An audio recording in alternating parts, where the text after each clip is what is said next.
కలికి మూవీ అయితే మనకి కురుక్షేత్ర యుద్ధం జరిగినటువంటి దానిలోని ఒక సిచ్యువేషన్ అంటే అశ్వత్థామ చేసిన ఒక తప్పును చూపించడం జరుగుతుంది అన్నమాట. అయితే ఏంటంటే అది అతను ఒక గట్టి పూచను పెరికి మంత్రించి పాండవుల వంతి మీదకి దాన్ని శపించి వదులుతాడనమాట. సో ఆ సీన్తో మనకి ఈ మూవీ అనేది స్టార్ట్ అవుతుంది. కృష్ణుడు వచ్చి నువ్వు చేసిన తప్పు అశ్వత్థామ అంటే నీ ఉపన్యాసాలు ఏమైనా ఉంటే అర్జునుడు చెప్పుకో, అంతేగాని నాకు చెప్పొద్దని చెప్పి కృష్ణుడి మీద రావడం జరుగుతుంది. నువ్వు తలుచుకుంటే నా తండ్రి ద్రోణాచార్యుని చావును ఆపగలవు, బట్ నువ్వు ఆపలేదు, సో అందుకే నేను నీ మాట వినను అని చెప్తాడు. చావుకి ఎవరు అతిథులు కాదు అశ్వత్థామ, నువ్వైనా నేనైనా ఎవరైనా చనిపోవలసిందని చెప్తాడు. అయితే ఇప్పుడు ఏంటి, ఇప్పుడు చంపేస్తావా, చంపేసే మరి ఈ ఉపదేశాలు మొత్తం వినడం నా వల్ల కాదు, నీ చావు అంత కఠిన అంత సులువుగా ఉండదు అశ్వత్థామ, నేనేం చంపను, సో నేను శపిస్తున్నాను, నువ్వు కలియుగం వచ్చేంత వరకు నువ్వు బతికే ఉంటావు అని చెప్పేసి అన్ని శాపాలను చూస్తూ ఉంటావు, పాపాలను మొత్తం చూస్తావు అని చెప్పేసి ఎదుటినే ఉన్న 2 వజ్రాలను పీకేస్తాడు అనమాట. ఇక్కడ మనకి రాజేంద్ర ప్రసాద్ చూపిస్తారు. కాశీ వెళ్ళే ఒక విమానంలో ఒక పాపకి వాటర్ దాహం అవుతుంటే తన తండ్రి అందరూ అవుతుంటే ఎవరెవరు రాజేంద్ర ప్రసాద్ వాటర్ ఇచ్చి తన ఆ పిల్లని కాపాడుతాడు అనమాట. సో అయితే భూమి మొత్తం ఎండిపోతుంది, తాగడానికి వాటర్ ఉండవు, చేసుకోవడానికి పనులు ఉండవు, ఫుడ్ కోసం అనుకుంటుంటారు. సో ఇంతలోనే కాశీ వచ్చేసామని చెప్పేసి ఆ వెహికల్లో అందరూ ఎదురు చూస్తుంటారు అనమాట. ఇదే మనకి ఈ సినిమాలోనే మెయిన్ అనమాట. ఇక్కడికి వెళ్ళాలనే మన కోరిక ఉంటుంది మన ప్రభాస్కి. కాంప్లెక్స్ దాని పేరు. సో అయితే ఇక్కడ పిల్లలందరినీ చెక్ చేస్తుంటారు. గ్రీన్ సిగ్నల్ వచ్చినట్టయితే ఆ పిల్లలకి బిడ్డలు పుడతారని చెప్పేసి అలాంటి వాళ్ళు కావాలి కాంప్లెక్స్ అని చెప్పేసి. ఇది వచ్చేసి శంబాల అనేది ఒక నగరం ఉంటుంది, అది రేపటి తరం కోసం అనేది చూస్తుంటారు. సో రాజేంద్ర ప్రసాద్ని ఇంకా ఇక్కడ ఒక అమ్మాయిని బంధిస్తారనమాట. ఎందుకంటే తన ప్రెగ్నెంట్తో ఉంటుంది, తన ఏమో 120 days నుంచి మోస్తుందేమో అని కలికిని భావించి తను బంధిస్తారు. సో అతను వదిలేమని చెప్తారు. సో ఇక్కడ మనకి విలన్ చూపిస్తారు, కానీ మెయిన్ విలన్ అతను కాదనమాట. సో మనకి అసలు విలన్ వేరే అతను ఉంటారు. సో ఇతను ఇక్కడ నేనే తీసుకొచ్చిన వాళ్ళని నేనే పట్టించని చెప్పేసి ఒక షాడోది ఛాయాగ్రహంతో మాట్లాడి చూపిస్తారు అనమాట. సో రాజేంద్ర ప్రసాద్ గారు అడుగుతారు, ఎక్కడ శంబాల నగరానికి వెళ్ళే దారి చెప్పు అంటే, చెప్తే వదిలేస్తాను అమ్మాయిని నిన్ను అంటే. సో అమ్మాయి వద్దు చెప్పొద్దని చెప్తుంది. సో ఇక్కడ ఒక పాప తప్పించుకుంటున్నాను అనమాట. ఆ పాపని యాక్చువల్గా పాప కాదు బాబు అనుకుంటారు. తప్పించిన క్రమంలో మన బుజ్జికి అతను ఎదురవుతాడు అతను కాపాడే అతను. సో ప్రభాస్ చెప్తుంది ఇతను పట్టుకుంటే 5,000 రూపాయలు వస్తాయి, 5,000 pounds వస్తాయి అని చెప్పగానే ఇక్కడ మనకి ప్రభాస్ యొక్క ఎంట్రీ ఉంటుంది అనమాట. సో ఎంట్రీ సీన్ అయితే బాగుంటుంది, ఫైట్ కూడా చాలా బాగుంటుంది. సో నెక్స్ట్ మనకి దీపిక పదుకొనె చూపిస్తారు. తను ఒక వేరే చోట ఉంటుంది. సో అక్కడ ఎంఎంఏంటి సంథింగ్ అని ఉంటుంది అనమాట. సో అక్కడ ఏంటంటే తను ఒక చెరసాల ఉన్నట్టు భావిస్తుంది అనమాట. ఇక్కడ ఇంకొక వ్యక్తి వాళ్ళ సెక్యూరిటీగా ఉంటారు. అందులోనే ఒక అమ్మాయిని అతను లవ్ చేస్తుంటారు అనమాట. దీపిక పదుకొనె మీద తను ఇష్టపడుతూ ఉంటాడు. తను ఒక యాపిల్ని దొంగతనం చేసి తీసుకొస్తుంటుంది. ఎందుకంటే ప్రెగ్నెంట్ ఉమెన్ ఉన్న వాళ్ళకి యాపిల్ ఇస్తారన్నమాట. సో ప్రెగ్నెంట్ ఉమెన్స్ మీద ప్రయోగం జరుగుతుంది. ఇక్కడ అలాగే ఒక అమ్మాయిని తీసుకెళ్ళి ప్రయోగం చేసి తన ప్రెగ్నెంట్లోంచి ఒక సిరం అనేది తీసుకుంటారు అనమాట. సిరం తీసుకుని దాన్ని కమలహాసన్కి ఇస్తారనమాట, యాస్కిన్ తనకి. సో అయితే ఒక శాస్త్రవేత్త అంటాడు, ఎందుకు ఇలా చేస్తున్నారో నేను అతనితో మాట్లాడతాను, సుప్రీంతో నన్ను తీసుకెళ్ళమంటే సుప్రీం దగ్గర తీసుకొచ్చి ఒక సిరంని ఇవ్వడం జరుగుతుంది. ఆ సిరంలో పాయిజన్ ఉంటుంది అనమాట. సో దానికి కనిపించినటువంటి కమలహాసన్ శాస్త్రవేత్తని మనం చంపడం మీ వల్ల కాదని చెప్పేసి ఎందుకంటే నేను ఎందుకు ఇలా చేస్తున్నామని శాస్త్రవేత్తకి కమలహాసన్కి మధ్య వాదన జరుగుతుంది అనమాట. సో కమలహాసన్ అతను చంపేస్తాడు. తర్వాత మనకి దీపిక పదుకొనె చూపిస్తారు. తను ప్రెగ్నెంట్తో ఉంటున్న విషయాన్ని మనకి ఇక్కడే తెలుసుకోవచ్చు. సో బాధపడుతూ ఉంటుంది, అది కవర్ చేసుకుని ఉంటుంది అనమాట. సో అయితే ఇక్కడ ఒక వాళ్ళ ఫ్రెండ్ ఎవరైతే ఉన్నారో ఆమె అడుగుతుంది, నువ్వు ప్రెగ్నెంటా, నీకు ఎన్ని నెలలు అంటే నాకు 5 నెలలు చెప్తుంది. అయితే నువ్వు చాలా ఎక్కువ రోజు 150 days వరకు నువ్వు అమ్మాయిని మోస్తున్నావు బిడ్డని అని ఇతని మీద ఎక్కువ పెంచుకోవద్దు, అది ఒక ప్రయోగం మాత్రం అంటే. లేదు నాకు ప్రయోగం కాదు, నాకు ఇతన్ని కావాలనుకున్నాను, నేను నాకు బిడ్డ కావాలని చెప్పాను. తర్వాత మన ప్రభాస్ని చూపిస్తారు. ప్రభాస్ మనకి రామ్ గోపాల్ వర్మ దగ్గరికి వస్తారనమాట. కాంప్లెక్స్ ఎటువంటి పౌష్టికాహారాన్ని కానీ ఇతను కొనొచ్చు. సో 5,000 pounds ఒక గుడ్డును కొంటాడు అనమాట, రియల్ గుడ్డుని. సో తర్వాత ఎవరు లేరని నేను అడిగేసరికి నా ఎందుకు లేరు నాకు అని దుల్కర్ని చూపించడం జరుగుతుంది. నాకు చెప్పిన అతను ఏమైనా పెంచాడు, సో నాకు అన్ని నేర్పించాడు, బట్ అతను నన్ను అమ్మాయి అనుకున్నాడు, కానీ అతనికంటే ముందుగా నేనే అతన్ని అమ్మేశాను, సో అంతే అని చెప్పి చెప్తాడనమాట. సో దుల్కర్ అంటే నేను చేసింది కరెక్ట్ అని చెప్పేసి ఇక్కడ సీన్లో మనకు చూపించడం జరుగుతుంది.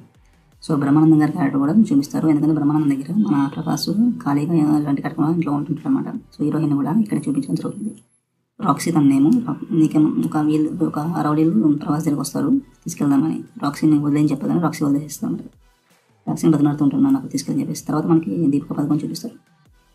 రాక్సీ ప్రభాస్ని కాంప్లెక్స్ తీసుకెళ్తుంది జస్ట్ ఫర్ 1 hour అనమాట. రాక్సీ కాంప్లెక్స్లో పనిచేస్తూ ఉంటుంది. సో అలాగే అని చెప్పేసి ప్రభాస్ వచ్చి అక్కడ చూసి అన్నీ అక్కడ ఏమైతే ఉన్నాయో వింతలన్నింటిని చూసి ఆశ్చర్యపోతాడు. సో ఎట్లయినా సరే ఇక్కడ రావాలి అంటారు. సో మనకి నెక్స్ట్ సీన్లో అర్జున్ యొక్క గాంధీవం గురించి చూపించడం జరుగుతుంది. సో తర్వాత మనకి దీపిక పదుకొనె చూపిస్తారు. తన ఫ్రెండ్ తను మోసం చేస్తుంది అనమాట. చెప్పాలని చెప్పేసి తను ఒక ప్రెగ్నెంట్ అని చెప్పేసి చెప్పడం జరుగుతుంది. సో ఇక్కడ మనకి ఎవరైతే పాప తప్పించుకున్నారో ఆ పాప వెనకాల ఒక రోబో అనేది పడుతూ ఉంటుంది. సో ఆ పాప తప్పించుకుని ఎక్కడో గురుకులోకి వస్తే అక్కడ మనకి అశ్వత్థామ అంటే అమితాబ్ బచ్చన్ గారు ఉంటారనమాట. ఎవరు నువ్వు, ఇలా ఉన్నావు ఏంటి, ఎవరు మీరు అని అడుగుతున్నప్పుడు తను చెప్తాం జరుగుతుంది అనమాట. సో తర్వాత మనకి ఇక్కడ విలన్ చూపించడం జరుగుతుంది. సో ఇక్కడ ప్రయోగం మీదకి దీపికా పదుకొని తీసుకొచ్చి ప్రయోగం చేస్తారు, శరం నెట్టిన సరే సంపాదించాలని చెప్పేసి. సో ఇప్పుడే సంకేతాలు వస్తూ ఉంటాయి, అమితాబ్ బచ్చన్కి అర్థమవుతూ ఉంటుంది. సో నాకు కావాల్సింది దొరికింది, దగ్గర నుంచి వజ్రం దొరికింది, అలాగే ఏదో జరుగుతుంది అని చెప్పేసి ప్రయోగశాలలో దీపికా పదుకొని ప్రయోగం చేస్తున్న క్రమంలో తన శరం తీసుకోకుండా తప్పించేస్తుంది తన ఫ్రెండ్ కాపాడుతుంది. యాక్చువల్గా మనం అందరం తను తప్పు చేసింది అనుకుంటాం, బట్ తనే కాపాడుతుంది అనమాట. ఇదే ఇంకో సీన్లో మనకి ప్రభాస్ని చూపిస్తారు. ప్రభాస్ జాతకం చెప్పించుకుంటూ ఉంటారు అనమాట. సో నీ దిశ తిరగబోతుంది, ఇలాంటి జాతకం చూడలేదు అని చెప్పి ఆ జాతకుడు చెప్తూ ఉంటారు అనమాట. సో మనకి ఇక్కడ వేరే సీన్లో దీపికా పదుకొని ఆ కాంప్లెక్స్ నుంచి ఎలా తప్పించుకుంటుంది ప్రయోగశాల నుంచి అని చూపించడం జరుగుతుంది. సో జాగ్రత్తగా వెళ్ళండి, కాపాడుకొని బిడ్డనే మీ ఇద్దరు జాగ్రత్తని చెప్పేసి తనని కాపాడేసి తన ఫ్రెండ్ వెళ్ళిపోతుంది అనమాట. సో దీపికా పదుకొని అక్కడి నుంచి తప్పించుకోవడానికి వస్తున్న క్రమంలో వేరే సైడ్న శంబాలకు సంబంధించినటువంటి కొంతమంది ఎదురు చూస్తూ ఉంటారు. ఇదే టైంలో మన అమితాబ్ బచ్చన్ గారి యొక్క నుదుటి మీద వజ్రం మెరుస్తూ ఉంటుంది. ఆ వజ్రాన్ని తీసుకుని తన నుదుటి మీద పెట్టుకోవడం జరుగుతుంది. సో అన్నీ ఒకే కాలంలో జరుగుతూ ఉంటాయి అన్నమాట. ఆల్రెడీ కృష్ణుడు చెప్తాడు, ఇలాంటి సినారీస్ మొత్తం జరిగినప్పుడు నా రాక అని వారి నేను రాబోయే క్షణాలు అని చెప్పాను. ఇంకా అమితాబ్ బచ్చన్ అర్థమవుతుంది ఇది ఒక కృష్ణుడు వచ్చే టైం అని చెప్పేసి కలియుగంలోనే. సో ప్రభాస్కి వెనకాల నుంచి ఒకటి పడిపోతుండేదో కాపాడుతున్నమాట. సో ఇక్కడ ఉమెన్ని చూపిస్తారు, ఐరాన్ అమ్మాయిని. సో వీళ్ళు శంబానగరానికి సంబంధించిన వాళ్ళు. వీళ్ళు ఏంటంటే మంచి వాళ్ళని కాపాడి శంబాలకు తీసుకెళ్తూ ఉంటారు అనమాట. సో తర్వాత మనకి గాంధీవము శక్తి అనేది తెలుస్తుంది అనమాట. దాని చిలక అదే శక్తిని ఎదుగుంటుంది. సో తర్వాత మనకి దీపికా పదుకొని శంబాలకు తీసుకెళ్ళడానికి వీళ్ళు తీసుకెళ్తూ ఉన్న క్రమంలో వీళ్ళ మీదకి విలన్స్ అనే వాళ్ళు వస్తారనమాట. సో విలన్స్ వచ్చినప్పుడు ఏమవుతుందంటే విలన్స్ అవి ఏం చేస్తున్నారు, ఇక్కడ దూరం ఎందుకు వచ్చారంటే, సో అదేం లేదు, నేను ఏ పనికిరాని వస్తువుల్ని వాటిని పాత సామాన్ని ఎత్తుకోవడానికి వచ్చాను ఇంత దూరం, బట్ ఏం దొరకలేదని చెప్తే చాలా బాగా చెప్పారు, ఒకసారి వెనకాల డోర్ ఓపెన్ చేయమని చెప్తారు. సో అలాగే డోర్ ఓపెన్ చేస్తే వెనకాల ఏం కనిపించదు, అంటే ఆల్రెడీ ఉంటారు బట్ ఏం జరుగుతుందంటే కనిపించుకొని ఉంటుంది అనమాట. అతను ఒక వస్తువుని స్వయంగానే అది లోపలికి వెళ్ళిపోతుంది, దాని ద్వారా ఉన్నారని తెలుసుకుంటారు. సో అప్పుడు లోపల నుంచి మన ఖైరాకు వచ్చేసి అతన్ని చంపడం జరుగుతుంది. ఇక్కడ ఫైట్ సీన్ జరుగుతుంది అనమాట, చాలా బాగుంటుంది. ఇదే టైంలో దీపికా పదుకొని పట్టుకుంటే కాంప్లెక్స్లో అలౌ చేస్తామని చెప్పి చాలా డబ్బులు ఇస్తామని చెప్పేసి తెలిసేసరికి ప్రభాస్ కూడా స్టార్ట్ అవుతాడు. వచ్చే క్రమంలో మన రాజ్భవన్ చూపిస్తారు, ఎవరైనా డబ్బులు ఎప్పుడు ఇస్తావరా, ఏంట్రా నువ్వు ఇంకా డబ్బులు ఇచ్చి ఏమో తప్పించుకుంటామని చూపిస్తారు. సో తర్వాత పాప వస్తుంది, పాప వచ్చేసి నా గురువు గారు వచ్చారు మీరు వెళ్ళిపోని చెప్పాను, ఎవరు మీ గురువు అని చెప్పేసి రౌడీలతో మాట్లాడుతుండగా ఇంకా అతన్ని ఎంత కాల్చినా కానీ అమితాబ్ బచ్చన్ని అశ్వత్థామ కాబట్టి అతని నుదుటిన మయం ఉంది కాబట్టి సో అతనికి ఏం కాదు. 8 అడుగులు ఫీట్ ఉంటాడు, 8 అడుగులు హైట్ ఉంటాడు కాబట్టి సో అలా ఫైట్ చేసినందుకు కాపాడతాడు. నేను కంగారు పడకు, మేము వచ్చేసాము, ధైర్యంగా ఉండు, మన అశ్వత్థామ కాపాడతాడని చెప్పేసి ఆమెను కాపాడతాడు అనమాట. సో ఇదే టైంలో మన ప్రభాస్ ఎంట్రీ అనేది ఉంటుంది. సో ఇక్కడైతే భయంకరమైన ఫైట్స్ అవుతుంది అనమాట ప్రభాస్కి అండ్ మన అమితాబ్ బచ్చన్ గారికి. సో ఫైట్ అయితే బీభత్సంగా జరుగుతుంది అనమాట, బాగా తన్నుకుంటారు, కొట్టుకుంటారు, అసలు బాగుంటుంది ఫైట్ అయితే. సో చివరికి మన ప్రభాస్ ఏదో జిమికలు చేస్తాడు, అన్నీ చేస్తాడు, కానీ తప్పించలేకపోతాడు. తర్వాత మనకి వీళ్ళని చూపిస్తాడు, వీళ్ళని వచ్చి మాట్లాడుతూ ఉంటాడు, ఎవరో 8 అడుగులు ఫీట్ అంట, ఏం చేసినా చావట్లేదు, అదండి అయితే పురాలన్నీ స్మూతున్నాయి, గాంధీవము చేతులు పుంజుకుంటుంది, అంటే కలికి వస్తున్నాడు, దేవుడు వస్తున్నాడని వాదన జరుగుతుంది. సో ఇక్కడ మనకి శంబాలకి రావడం జరుగుతుంది దీపికా పదుకొని తీసుకుని. అమితాబ్ బచ్చన్ మీదకి అందరూ లాగానే వదలని ఇతను మనవాడే, ఇతను ఏం చేయొద్దు, మనం కాపాడడానికి వచ్చాడు అని చెప్పేసరికి వీళ్ళు అవుతారు. ఏమైంది, ఈ అమ్మాయిని తీసుకొచ్చేవాడు కానీ ఉన్నవాళ్ళు సరిపోవాలి అది అంటే అదే టైంకి ఆ ఊర్లో ఇప్పుడు వర్షం పడదు, కానీ తను దీపికా పదుకొని రాగానే వర్షం అనేది పడటం జరుగుతుంది. సో ప్రభాస్ విలన్స్ మీద తిరగడని చెప్పేసి అతను కాంప్లెక్స్లో వెళ్ళడానికి నిషేధిస్తారనమాట.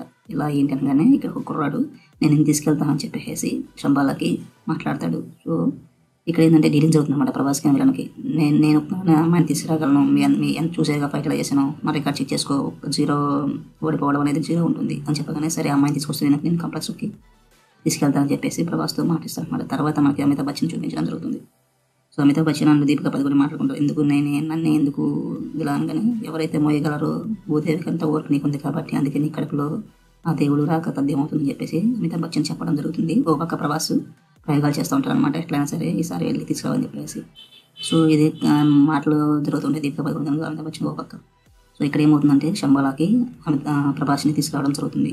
సో ప్రభాస్ వచ్చిన తర్వాత అందరూ చుట్టుముడతారు, ఎవరు నువ్వు అనగా లేదు మన వాడే అతను నేనే తీసుకొచ్చానని చెప్పేసి చెప్పడం జరుగుతుంది. సో అయితే ఇక్కడ ఏం జరుగుతుందంటే ప్రభాస్ ఇక్కడికి వచ్చింది దీపికా పదుకొని కోసం. సో ఇక్కడ వచ్చేసి వాళ్ళకి ఒక షాకింగ్ లాంటిది ఇచ్చేసి కొంచెం తప్పించుకుని వెళ్ళిపోదామని చూస్తారనమాట.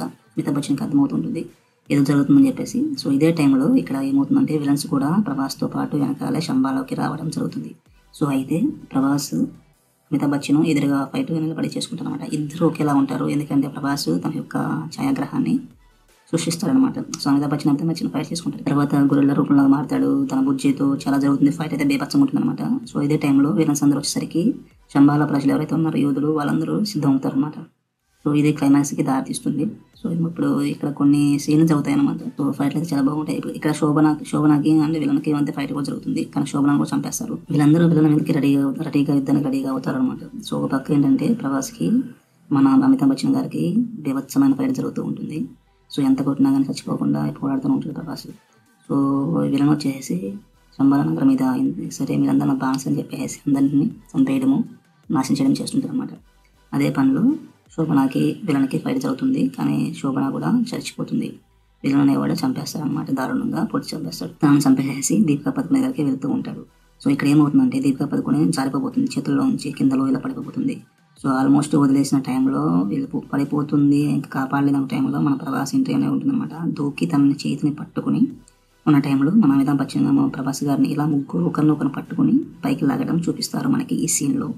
అలా దీపికా పదుకుని కాపాడి పైకి లాగిన తర్వాత ప్రభాస్ని అమితాబ్ బచ్చన్ ఒక దెబ్బ కొడతాడు. కొట్టగానే ఎక్కడికో వెళ్ళి పడిపోగానే కరెక్ట్గా మన అమితాబ్ బచ్చన్ చేతిలో ఉన్నటువంటి ఒక కర్ర ఏమవుతుందో ఆ కర్ర దాని పైన ఉంటుంది మన చేతి పైనే. టచ్ కాదు, టచ్ అయితే వేరే అద్భుతం జరుగుతుంది అనమాట. సో విలన్ వచ్చేసి అమితాబ్ బచ్చన్ బంధిస్తాడు. ఎందుకంటే కమల్ హాసన్ విలన్కి ఒక శక్తిని ఇస్తాడు అనమాట. ఆ శక్తి ద్వారా అతను అమితాబ్ బచ్చన్ని ఆపగలుగుతాడు. సో అయితే ఇప్పుడు దీపికా పదుకుని కొట్టి అమ్మాయిని పైకి తన వాహనం దగ్గరికి తీసుకెళ్లే క్రమంలో ఏమవుతుందంటే ఒక ఆకు గాలికి రాలి ఆ కర్రని పడడం వల్ల ఆ బరువు అనేది కర్ర స్టిక్ వచ్చి మన ప్రభాస్ చేతిలో పడుతుంది. ప్రభాస్ చేతిలో పడగానే ప్రభాస్కి ఇక్కడ లేని శక్తులు వస్తాయి. ఎందుకంటే అది స్టిక్ అనేది విజయధనుస్సు అనమాట. అది కర్ణుడు యొక్క ఆయుధం కాబట్టి. దీనిలో మ్యాటర్ ఏంటంటే మన ప్రభాస్ కర్ణుడు, పూర్వజన్మంలో కర్ణుడు అనమాట. సో ఒక్కసారిగా ఆ స్టిక్ అనేది ఆ విజయధనుస్సు అనే చేతిలోకి రాగానే తను చాలా బలవంతుడు అవుతాడు. సో మొత్తం నాశనం చేస్తాడు. వీళ్ళంతో ఫైట్లు జరుగుతాయి, మొత్తం నాశనం చేస్తాడు. సో భయంకరంగా జరుగుతుంది అనమాట. అందరం చంపేసి ఆమెను ఎత్తుకుని తీసుకుని వస్తూ ఉంటే కొంతసేపటికి మళ్ళీ అదే నువ్వేంటి నా చేతిలో వచ్చేసి నేను ఏం జరిగింది ఇక్కడ అనేది మర్చిపోతాను అనమాట. మర్చిపోయి దాన్ని వాహనం చేసుకుని వెళ్ళిపోతే మన అమితాబ్ బచ్చన్ ఆపుతుంటాడు. ఆపినా కానీ వదిలేసేసి వెళ్ళిపోతాడు అనమాట ఆమె తీసుకుని ఎట్లా కొట్ట. సో ఆ పాప అడుగుతుంది ఎవరు అతను అనగానే ఇంకా అర్జున్ని మనకి కురుక్షేత్రంలో ఉన్నటువంటి కర్ణుడికి అర్జునుడికి అశ్వత్థామ జరిగిన సన్నివేశం చూపించడం జరుగుతుంది. అర్జునుడు అశ్వత్థామ మీదకి బాణాలు వేస్తున్నప్పుడు కర్ణుడు వచ్చి దాన్ని ఛేదిస్తాడు అనమాట. పుత్ర లేట్ అయిందనగానే లేదు మిత్రమా సమయానికి వచ్చావని చెప్పి చెప్తాడనమాట. అయితే అర్జునుడికి ఇక్కడ అహంకారం ఉంటుంది. కృష్ణుడితో అంటాడు, చూడు కృష్ణ, అది కర్ణుడు ఒక బాణం వేసిన తర్వాత నేను 2 అడుగులు వెనక్కి వెళ్ళాను. అదే నేను బాణం వేసిన తర్వాత కర్ణుడు రథము 10 అడుగులు వెనక్కి వెళ్ళని చెప్పగానే నిన్ను కాపాడేది అగ్ని యొక్క రథము, అలాగే నీ పైన ఉన్నది జెండాపై కర్రరాజు ఆంజనేయుడు, ఇంకా నీ రథసారథి అయినటువంటి నేను, అంటే ముల్లోకాలను కాపాడేది నేను. సో ఇంతమంది ఉండగా కర్ణుడు వేసిన బాణానికి 2 అడుగులు వెనక్కి వెళ్ళింది. కానీ అదే నువ్వు వేసిన బాణానికి కర్ణుడు వాహనము రథము 10 అడుగులు వెనక్కి వెళ్ళింది. అంటే గమనించావా కర్ణుడు ఎంత గొప్పవాడు అని చెప్పేసి చెప్పడం జరుగుతుంది అనమాట. సో ఇక్కడ మనకి అర్జునుడు కర్ణుడికి యుద్ధం చూపిస్తారు. సో విలన్ దగ్గరికి సైడ్ క్యారెక్టర్ ఇంకో విలన్ వచ్చి అంటే కమల్ హాసన్ దగ్గరికి సారీ ప్రభు అమ్మాయి తప్పించుకుంది, జస్ట్ 1 డ్రాప్ మాత్రమే మేము సాధించగలని చెప్పేసి ఆ 1 డ్రాప్ని కమల్ హాసన్కి ఇవ్వడం జరుగుతుంది. సో ఇచ్చిన తర్వాత ఆ 1 డ్రాప్ని తన బాడీలోకి వేసుకోగానే అతను నార్మల్ పర్సన్గా మారడం మనం చూస్తాము. కమల్ హాసన్ గారికి నార్మల్ పర్సన్గా అవుతారు అనమాట. సో పర్సన్ అయ్యి ఇంకా నేనే వెళ్ళి తీసుకొస్తాను ఆ పాపను, మీరేం అవసరం లేదని చెప్పేసి కమల్ హాసన్ చెప్పడం జరుగుతుంది. జగన్నాథ ఆధారాలు వస్తున్నాయని చెప్పేసి ఆ గాంధీవాన్ని పట్టుకుని పైకి లేవడం సీన్ అనేది మనకు చూపించడం జరుగుతుంది. సో ఇలా స్టోరీ అనేది అవుతుంది. నెక్స్ట్ కల్కి యూనివర్స్ అనేది స్టార్ట్ అవుతుంది, సెకండ్ పార్ట్.